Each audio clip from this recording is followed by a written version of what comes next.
और हमारा मन तो कितना निर्बल है, कोई रिसेप्शन में या प्रसंग में जाके फिर वापस घर आते तो चर्चा क्या होती है देख लेना, वो आया था, वो नहीं आया था, वो लेट आया था, वो खाने के वक्त आया था, उसने मेरे सामने देखा लेकिन स्माइल नहीं किया, मुझे उससे मिलने की इच्छा थी लेकिन उसके चेहरे पे एटीट्यूड अच्छा नहीं था, उसने ये पहना था नहीं पहना था। 2 घंटे तक फंक्शन के बाद घर में यही चर्चा होती है सबके घर में, यस और नो, वे आए थे वे नहीं आए थे, उसके लिए आप फंक्शन में गए थे। Half of the time we don't know what we are doing. 50% जीवन तो यूं ही पानी में चला जाता है, हमको कॉन्शियस स्टेट में पता ही नहीं है कि हम क्या कर रहे हैं। बारात निकलती है तो तीसरे मंजिले पे खड़े खड़े, सुबह में एक तो देरी से उठा है, 10 बज गए हैं तो भी ब्रश करते करते वहां थूक रहा है, स्वच्छ भारत प्रोजेक्ट बिगाड़ रहा है प्रधानमंत्री श्री का, और फिर अंदर आके बोलेगा बारात 20 मिनट तक देखी, दोनों जम नहीं रहे, तो दोनों को जमाने की जिम्मेदारी तेरी थी, और अगर नहीं जमा और कुछ हुआ तो एक की जिम्मेदारी तेरे पे आने वाली है। एटीट्यूड्स हमारे बहुत चीप हो गए हैं। तो मन जरा दृढ़ रखना, accept and welcome wrong attitudes and insults in life.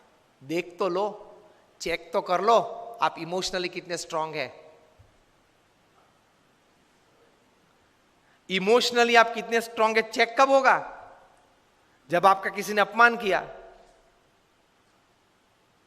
जब आप प्रतिष्ठित हो और पोजीशन पे हो, आप अथॉरिटी हो, फिर भी आपकी मनमानी के विरुद्ध कोई अगर ओपिनियन दे और वो भी मीटिंग में दे और मीटिंग में सब मेंबर्स उनको सपोर्ट करे, whether it is pre planned और spontaneous, that is also different story. उस वक्त आपकी अंदर की हालत कैसी बनती है वो आपके एटीट्यूड पे निर्भर होगा। If my opinion works, I am happy to work.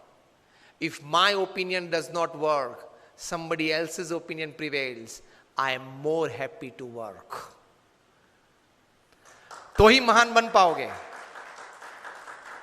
Stephen Covey ने यही बात लिखी है, the 7 habits of highly effective people पुस्तक लिखा जो सबसे प्रसिद्ध मैनेजमेंट बुक है।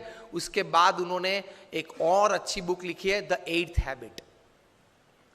उसका सब टाइटल है फ्रॉम इफेक्टिवनेस टू ग्रेटनेस, असरकारकता से महानता तरफ। उसमें यही बात लिखी है। स्टीफन कवी आए थे भारत, 5 दिन रुके ये बुक की प्रमोशन के लिए, 4 सेमिनार किए। एक सेमिनार 700 से 1000 लोगों ने अटेंड किया, एक डेलीगेट फी 23,000 रुपये की थी। मुंबई में ओपनिंग हुआ, ओबेरॉय में फंक्शन था, 700 सीट्स थी। 24 घंटे पहले ई टिकट ओपन हुई और 86 सेकेंड्स में, 1 मिनट एंड 26 सेकेंड्स में 700 डेलीगेट्स ने पैसे भर दिए पूरे भारत में से, क्योंकि नाम तो बड़ा था स्टीफन कॉवी। 6 घंटे के सेमिनार में 5.5 घंटा सेमिनार मैनेजर्स और वीडियो ने चलाया। आधे घंटे के लिए ही सिर्फ स्टीफन कॉवी मंच पे आए थे। आधे घंटे में 10-12 बार वे एक वाक्य बार बार बोलते थे।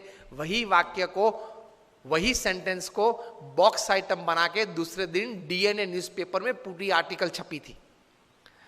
If you have not attended yesterday's Stephen Covey's seminar, you can read this article. It is equally good in the thought process of attending the whole seminar.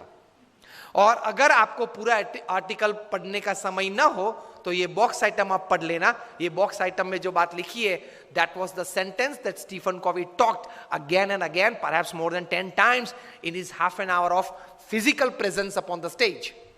और वो क्या था? Don't expect others to change. First change yourself, others will follow. वो व्यक्ति मुझे अनुकूल हो वो बाद में सोचना, पहले कौन सी जगह पे मैं उनको अनुकूल हो सकूं वे पहले आप सोचे। This is spirituality in management. Upanishad में ये बात है। All credits to Stephen Covey ये विचार के हिसाब से, लेकिन ये विचार हमारे उपनिषद में है।